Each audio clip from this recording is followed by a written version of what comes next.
This video will explain how to change your battery charger settings for your inverter charger when you have a lithium ion unit when you are plugging into different power sources. The first step is to go to the electrical settings page, third icon down on the left hand side. Then push inverter charger button on the bottom right hand corner. The screen will change. Push Xantrex controls. That will get you to the inverter charger settings pages. On the first page, it shows shore breaker size 30 amp. It comes default from our factory at 30 amp. If you plug into a 30 amp source, it is not necessary to change those settings. If you plug into any other source, 20 amp source or 15 amp source, then you need to change that setting. That setting is very simple to do. Change the setting down to 15 amps and push the save button on the screen.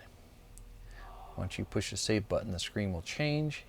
Then there will be an IC status icon on the top here flashing. Once that stops flashing, that means that it actually took the program and it changed the settings in the inverter. We recommend to always go back into the control pages for Xantrex controls and double check to make sure that those settings actually were changed.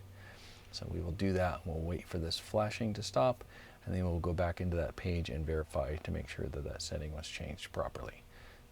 It's not flashing any longer. We're going to go to the Xantrex controls, and in fact it did change it to 15 amps.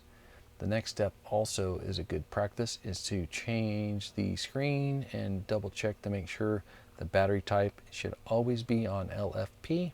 If it is not, please change that to LFP and hit the save button one more time.